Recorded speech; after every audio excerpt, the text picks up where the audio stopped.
Exactly it. That's exactly what I would have said to describe it. Imagination is the closest thing we have to compassion. I have to question myself when I have too many. Yeah. I write because it is about the meaning of my life. Hello, I'm Amy Tan. I'm here today to talk about my book, The Joy Luck Club. I think if you ask everybody, if you ask yourself, I bet you'd say, yeah, I have a story in me. What is the reason you have a story in you? You have a way of looking at the world that's different from anybody else. You know, with a book, it's like windows and doors to my mind, and I can go out of these windows and I can go anywhere. I can explore different lands, and it's magic, and I still feel that today. Confusion is the best place to start a story, as is conflicts, ambiguity, ambivalence, all these things where you're sort of standing on an edge. You're about to fall. You know, that is a great place to start a story. And when you read a book, you get somebody's story. You go through these same things. You go through joy and sudden tragedy and loss, and you feel it, and you come out of that and you say, that was me, that was my life. My parents spoke Chinese, and in the home they spoke Mandarin together. My parents didn't force me to speak Chinese because they thought erroneously that if I learned Chinese it would affect my ability to learn English. I heard my mother speaking Mandarin to me. Yeah, she's always, saying these terrible things to me like, go to bed. But she used to sit around a table with friends, and they would be preparing food. They'd be shelling these fava beans, or they would be chopping vegetables or gutting fish, and they had a newspaper spread out over the table. And they were also talking. They were talking about the old days. And I think that what happened was that I absorbed some of these stories, that I somehow knew things in an unconscious way. Starting at about the age of 8, I used to read the thesaurus. It had so many words in it, and those words had many meanings to me. They had many possibilities, and each of those words were like little stories to me. I remember this one word that I thought was the most exciting word that day, and it was precipitous. And it was also related to a precipice, and it was related to a cliff. And what I could see with that word was a sense of danger and my standing on the edge of a cliff and falling. I always grew up with this sense of danger, I think, because my mother had so many warnings. She was very worried I would fall into a situation where I'd ruin my life. She'd say that I had to be careful crossing the street, and she wanted me to remember. And she said, you don't watch out, somebody run you over, smash you flat, just like one of those pom-pom fish, 2 eyes, both one side of your face. Now, at the time that she said these things, I didn't understand. I didn't want to listen. And in part it was because I didn't realize where these warnings came from. And they came from her life. I didn't know what her life had been in China. Her mother had been the daughter of a scholar and a very beautiful, intelligent woman, and the father died when she was 2. Here she had been the wife of a scholar, and now she was destitute. My mother felt that shame that her mother had, and she used to say to me, this is a stain you cannot wash off your back. And my mother said, you don't understand. That was China back then. And I realized that I had to understand more of what that was. And when I started to imagine and put myself into that time and into that family and what her circumstances were, I began to understand those warnings. And they weren't meant to simply scare me. They were really her way of saying she loved me. I wrote letters when I was a kid, and that's because we moved every year, sometimes every 6 months. And when I moved, I lost my friends. So I would write letters to these friends, and I started to make up things. I gave myself a different name, Effie Mae Hoodwinkle. I don't know why I chose that name. Effie Mae Hoodwinkle had many adventures. She could fly. I mean, she had shoes that allowed her to fly over the sidewalk. And so it was obvious they were fictional stories. But my first readers were the friends I left behind when I moved. The first time I entered a library, I was 6 years old. It was this giant brick building. I walked in and the ceilings were huge. The room echoed. And there were so many books there. And I would go to a shelf, and all the little books for kids were down low, so you could sit on the floor and just pick out the books you wanted. And a lot of those early books were fairy tales. Grimm's fairy tales had a lot of very gruesome things in there as well. And I progressed. I think they ended up organizing it so that as you got older, the books, sort of went higher. I remember feeling very grown up when I read a book called To Kill a Mockingbird. It was a very difficult book for me to read. The words were bigger, I had to keep in mind a lot more things, but I was really, really proud that I was able to read that book. There was a book, and I don't remember how old I was exactly, except that I was probably in my adolescence. And I read a book called Jane Eyre. She was a little girl like me who seemed to be misunderstood by a lot of people, and she seemed to have no friends. I was going through a very unhappy time, and I felt my mother was like that step-aunt that Jane Eyre had, and that what happened to her friend when her friend died in the orphanage, that was me. All of a sudden I was alone. It was that feeling there was a friend. Friend was in a book. The friend was there, and I could turn to that friend whenever I wanted. And I thought, that's me. That book is about me. There was a book that was very important to me as a writer, and that was Catcher in the Rye. It was important not so much because of what was in there. It was because that book was taken away from me. It was a banned book, and my father's friend had seen me reading that book, and he told my father, and they took the book away from me, and that just meant that I had to buy it again. And I read it, and it didn't seem like it was that dangerous. But I decided after that I was never going to let anybody tell me what I should read and not read. That, I think, is something that is a part of me today. I had taken an IQ test when I was 6 years old. I didn't do that well on the verbal portion. I did extremely well on the math portion. And the psychologist gave the results to my parents. And she said I could become a doctor, that I had good math skills. And my parents took that as, the rule for the rest of my life. I'd play the piano, be a concert pianist, I would become a doctor. And I believed that as well. It never occurred to me that I should challenge it until I was out of high school.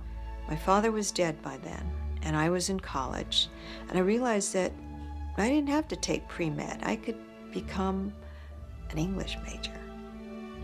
Because actually, even though those tests said I was not very good in the verbal areas, I loved to write. I have imagery in English, and I have imagery in Chinese, and sometimes they meld and sometimes they don't. I hear my mother saying things to this day, and maybe they were not the things that she actually said, but I can think of the way she would have said it, the imagery she would have used. There's not these pat phrases. It's the way she saw things.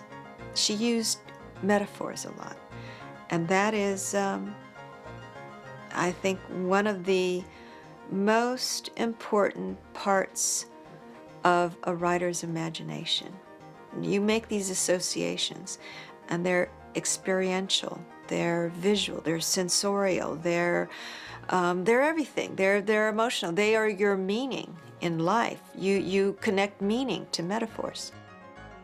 Starting at the age of 12, my mother and I seemed to have a lot of disagreements. And I think it was typical because I wanted to be independent. I didn't want to listen to everything my mother said because that was like being my mother. And I was my own person. She would tell me these same warnings. As an adult, she would look over my shoulder and she'd say, "Oh, Amy, you work so hard, squeeze all your brain out onto this paper." You know, and it's a horrible image, you know, but that's how she would say things, very visceral, very almost violent imagery. Those images stayed with me. And I realized that in an image of a fish lying in a store with both eyes on one side of the head, you have the whole story. The words joy, luck had a lot to do with your circumstances, and that in life you're handed something. It has to do with where you were born and what happened, and if you went through a war, and if you lost your money, your identity. And so there was bad luck, but just as easily there could be good luck, and it could change all that. And when it changed, you would have joy. Joy and luck was part of my life since the earliest of my memories, and that was because there really was a Joy Luck Club. My father had named it, and it was a group of Chinese friends who had immigrated to this country, and they got together about once a month, and they played mahjong, and they played cards, and they cooked Chinese food at midnight. They had what we call shifan, rice porridge, and all kinds of goodies. And we kids would be there during part of it, just listening, and at midnight we'd get up and get some of the food. So we grew up Joy Luck. That's very ordinary words to me. I look back and there's no one moment where I said, "Oh, I should be a writer." I wanted to be an artist. I wanted to draw. And I think that it was the same. In one sense, wanting to be an artist was also wanting to be a writer. You wanted to represent your way of seeing the world, and you wanted to do that creatively. I didn't make a decision to become a writer until I was published as a writer. I was writing these stories, and I considered myself a beginning writer. I think we often mistake being a writer as being a published writer. Being a writer is trying to write about things that are meaningful. I write for many reasons. I write because I love to write. I love words. I write because I love the craft of writing, of creating a story and then looking back at it as a creation, a form of art. Just as people create other things, they create art, they create dance. Writing to me is about revision. People think that I start writing page 1, page 300, and I'm done. That's what makes you a professional writer, that you make no mistakes, it all comes easily. Everybody says it's so hard, how can you do it? It is harder. Stories push you, and you have to go deeper. You have to, in some sense, survive, whether it's emotionally or, you know, whatever you're doing, you have to survive. And that's when you discover things. I think that when people go through great change, great happiness, great trauma, that is when those questions get forced to the top. I learned that when people were telling me what they got out of the Joy Luck Club. Suddenly I had people saying, "Well, that's my story. You know, my mother was like that." And I felt like saying, "Oh, I'm sorry to hear that." But, you know, that what they were saying is they became that. You know, this whole idea that your imagination, now you've become that person, and you come out of it and say, "That's me." And now, you know, I take away from it who I am even more, even though you became that person for a while. It's a really wonderful, magical thing that happens when you're reading. You know, when I started writing the Joy Luck Club, I really thought I was writing stories. I was trying to learn the craft of writing. And I didn't even write these stories based on my life.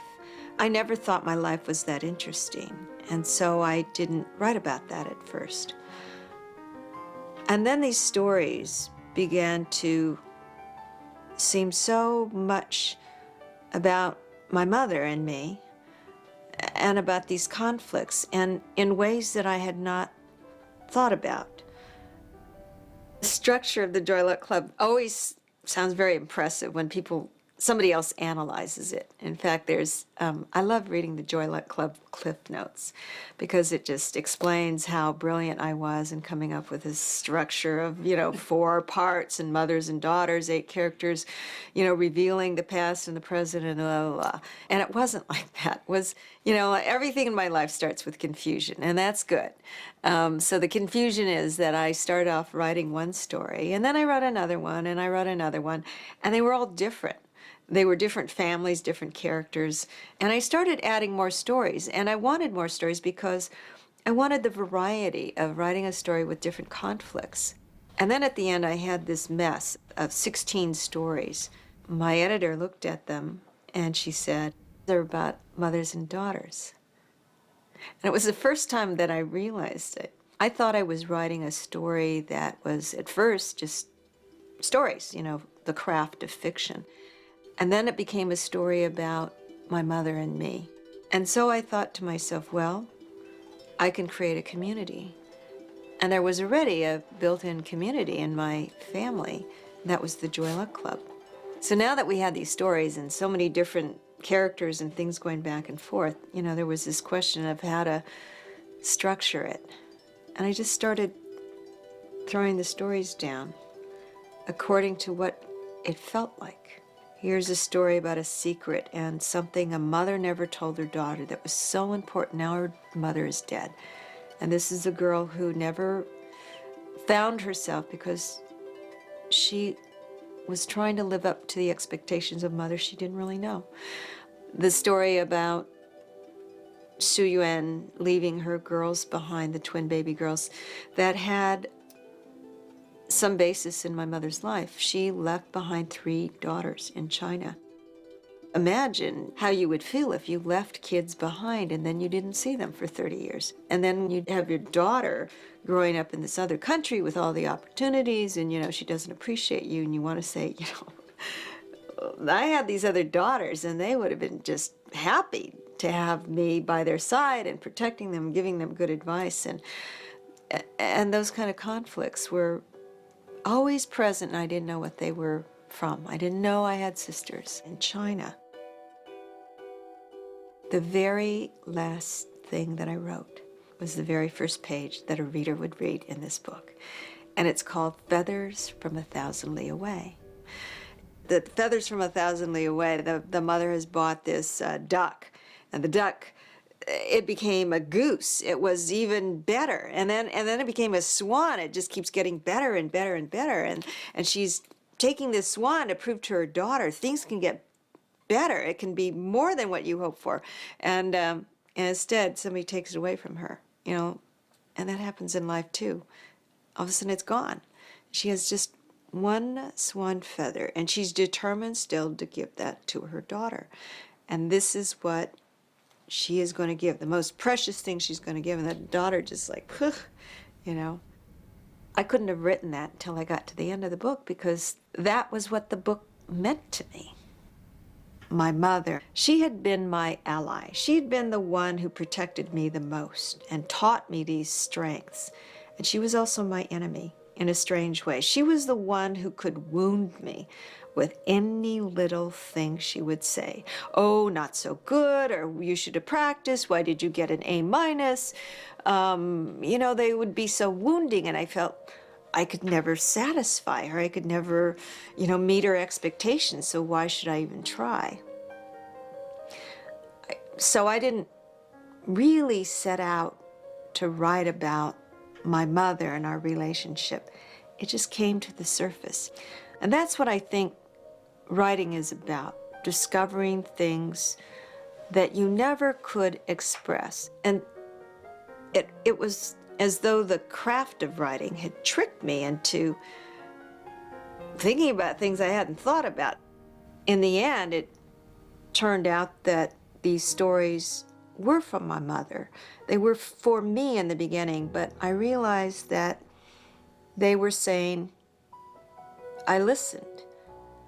And when she read that book, it was the first time, I think, she felt that she didn't have to tell me these same words of advice. That at the end of reading the book, she said this comment. She said, so easy to read. It didn't mean that my English was simply easy for her to read. It meant that it went down so easily in her heart, and that she now recognized how much she meant to me. I knew this later on, too, because she was arguing with somebody, and she's trying to tell me how mad she was at this person and going into all the details. And then I said this, and she said this, and because she promised, and then she lied later on. This is going to be one of her stories or diatribes that was going to go on for 3 hours and days, and I'd have to listen to this. And she stopped. She said, no, I don't have to tell you. You understand. You're just like me. That's what she got out of the book. To me, I would say that the biggest thing that this book is about to me is hope. Our qualities of hope and what our mothers believed about hope. You know, and over the years, I think there are a lot of people, especially women, who say, oh, I've become just like my mother. And what they mean by that is, oh, my God, I'm saying these horrible things, these warnings, and, if you fall down, don't come crying to me kind of stuff. But in another sense, I tell you what is more revealing to me in becoming my mother, and that is that I have taken on the way that she believes. And what I mean by that is that there's no one set of beliefs that govern the way the world works for me, and that I have to find these answers by asking my own questions. My mother believed in all possibilities. She believed in miracles. She believed in God. She believed in curses. She believed in ghosts. She believed in fate. She believed in luck and ancestors and reincarnation. She believed I was a reincarnation of somebody she wronged in a past life because I had come back to torture her. I mean, she believed in so many things, and it's not to say she was inconsistent and she, was crazy. It was more that she believed in whatever was what would give her the most hope. And that's what she did. She taught me the qualities of hope. I've developed this personal theory about hope and imagination, and it is the ability to associate so profoundly that you are in that place. That level of empathy is like compassion. So to me, imagination is the closest thing we have to compassion. We certainly need a lot of compassion in this world. I write because it is about the meaning of my life. We all find meaning in different ways. We find it through families. We find it through work. We find it through friends. We find it in the kinds of things that make us happy and sad. And I have the time to think about all of that when I'm writing. I just feel like it's a great luxury. I think if you ask everybody, if you ask yourself, I bet you'd say, yeah, I have a story in me. What is the reason you have a story in you? You have a way of looking at the world that's different from anybody else. My epitaph, if I had to choose one right on the spot, it would be, she believed in all possibilities, and she found some of them. Now I'm ready for the revision. Yeah, right. That's why they're in the business. That's what got them. That was just the draft. That was the good. That's exactly what I would have said. In my band. Yeah.